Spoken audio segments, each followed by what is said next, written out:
જામ જોધપુર તાલુકાના શ્રી ઉમિયાધામ સિત્સર ખાતે ઉમિયા માતાજીના પ્રાગટ્યની ઉજવણી જન્મોત્સવ સાથે વિરાટ કૃષિ સંમેલન યોજાયું, જેમાં રાજ્યપાલ આચાર્ય દેવદત્ત તેમજ કૃષિ મંત્રી રાઘવજીભાઈ પટેલ, પરસોત્તમભાઈ રૂપાલા સહિતના અગ્રણીઓ ખાસ ઉપસ્થિત રહ્યા હતા.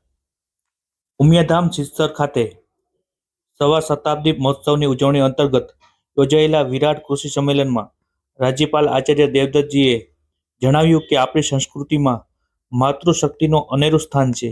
વીરતા, વિદ્યા અને ધનના આદર્શ માતા દુર્ગા, સરસ્વતી અને લક્ષ્મીજી છે. માતૃદેવો ભવની આપણી સંસ્કૃતિ સંદેશ આપે છે કે માતાનું સાનિધ્ય, આશીર્વાદ અને કૃપા સંતાનની તમામ ઈચ્છાઓ પૂર્ણ કરે છે અને તેની સુખથી સંતૃપ્ત થાય છે.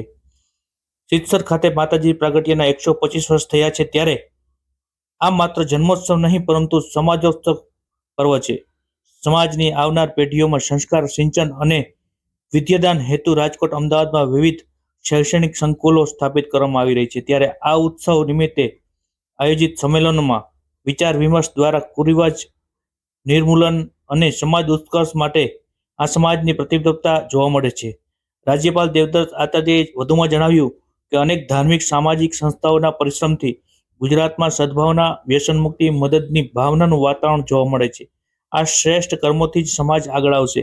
હાલના સમયમાં આ મૂલ્યો જાળવવા અને વિસ્તારવા માટે આધ્યાત્મિકતા તરફ વળવું જરૂરી બન્યું છે. માત્ર શાસ્ત્ર વાંચન નહીં પરંતુ આધ્યાત્મિક જીવનમાં ઉતારવી વધારે આવશ્યક છે. ધનની દાન, ભોગ અને નાશ એમ 3 પ્રકારની ગતિ પૈકી દાન ગતિ શ્રેષ્ઠ છે. તેમાં પણ વિદ્યાદાન શ્રેષ્ઠ છે. તે ધનને પવિત્ર કરનારું છે. દાનના આ જન્મમાં સારું કર્મ કર્યાના સંતોષનો અનુભવ કરાવે છે અને આવતા જન્મમાં પણ આ પુણ્ય સુખ આપે છે. વિદ્યા સંકુલો માટે કરોડો રૂપિયાનું દાન કરનાર દાતાઓને પણ નમન કર્યા હતા. પ્રાકૃતિક કૃષિ અભિયાનને રાજ્ય સરકારે વિશેષ ઝુંબેશના ભાગરૂપે સમગ્ર રાજ્યમાં અમલી બનાવ્યું છે. તેમ જણાવતા રાજ્યપાલ આચાર્ય દેવદત્તએ કહ્યું કે નિરોગી કાયા અને ઈશ્વરના આશીર્વાદ છે. જો શરીર જ સ્વસ્થ નહીં હોય તો સંપત્તિ, વૈભવ બધું નિરર્થક છે. આજે જંતુનાશક દવાઓના પરિણામે ખેત ઉત્પાદનો કેન્સર, ડાયાબિટીસ, બ્લડ પ્રેશર જેવા અનેક રોગોનું કારણ બન્યા છે. જેઓને કોઈ જ વ્યસન નથી તેવા લોકોને પણ આજે કેન્સર જેવા ગંભીર રોગોનો ભોગ બની રહ્યા છે. આ તમામ રોગોના મૂળમાં ખોરાકના માધ્યમથી શરીરમાં જતા ઝેરી પદાર્થો છે. આજે જંતુનાશક દવાઓથી ધરતી ઝેરમુક્ત થઈ છે. તેના ઉત્પાદનો બિનઆરોગ્યપ્રદ બન્યા છે. ધાન્યોમાંથી પોષક તત્વો વિલુપ્ત થતા જાય છે.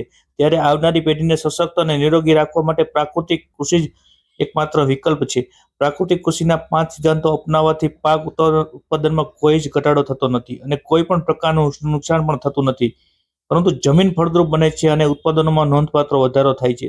તેમ જણાવી કાર્યક્રમમાં લોક સમક્ષ વિડીયો સંદેશના માધ્યમથી રાજ્યપાલ પોતાના કૃષિ અનુભવ રજૂ કર્યો હતો. ઓર્ગેનિક કાર્બન અને ખેડૂતના ખેતરનો પ્રાણ છે. જો જમીનમાં ઓર્ગેનિક કાર્બન 0.5% નીચે જાય એ જમીન બંજર વેરાન થઈ ચૂકી છે એમ કહી શકાય. ગુજરાતના ઓર્ગેનિક કાર્બન 0.2% છે, એટલે કે આપણી જમીન બંજરની કેટેગરીમાં આવે છે એ સ્પષ્ટ છે. જો આ જ પ્રમાણે યુરિયા, ડીએપીનો ઉપયોગ કરતા રહીશું તો આગામી 40 થી 50 વર્ષમાં આપણી કૃષિની જમીન પર પથ્થર સમાન બની જશે અને એમાં શંકાને કોઈ સ્થાન નથી, એમ સિત્સર ખાતે રાજ્યપાલે જણાવ્યું હતું.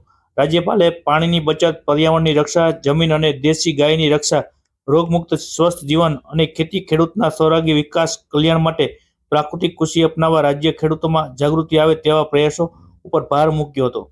આ પ્રસંગે કૃષિ મંત્રી રાઘવજી પટેલે પણ પ્રાકૃતિક કૃષિ પર ભાર મૂકતા જણાવ્યું કે આવનારી પેઢીને સ્વચ્છ અને સ્વચ્છ ભવિષ્ય આપવું હશે તો આજથી જ પ્રાકૃતિક કૃષિ તરફ વળવું અનિવાર્ય છે. પ્રાકૃતિક કૃષિ દ્વારા ઉત્પાદિત પાકો માનવ સ્વાસ્થ્યને મજબૂત રાખવાની સાથે દેશના વિકાસમાં પણ અમૂલ્ય ફાળો આપે છે. પર્યાવરણની જાળવણી, ઝેરમુક્ત ખોરાક, ગૌ સંવર્ધન અને કૃષિ સમૃદ્ધિ આ તમામ બાબતો પ્રાકૃતિક ખેતીને શક્ય બને છે. કૃષિ ખેડૂત અને સરકારની ભૂમિકા વિશે સંબોધન કરતા સાંસદ શ્રી પરસોત્તમ રૂપાલાએ જણાવ્યું હતું કે દેશના ખેડૂતો આજે પ્રગતિશીલ બન્યા છે. નવીન ટેકનોલોજી અને આધુનિક કૃષિ સંશોધનના માધ્યમથી આજના ખેડૂતને સમૃદ્ધિ તરફ પોતાના ડગ માંડ્યા છે. ખેડૂતોની મહેનત અને સરકારની નીતિઓ, કૃષિ વૈજ્ઞાનિકોના વિવિધ સંશોધનના પરિણામે એક સમયે અન્નની અછત ભોગવવો આપણો દેશ આજે અન્નનો ભંડાર બન્યો છે. કાર્યક્રમમાં બાળકો તથા સાંસ્કૃતિક પ્રવૃત્તિઓ રજૂ કરવામાં આવી હતી, તેમજ રાજ્યપાલના વરદ હસ્તે દાતાઓનું સન્માન પણ કરવામાં આવ્યું હતું.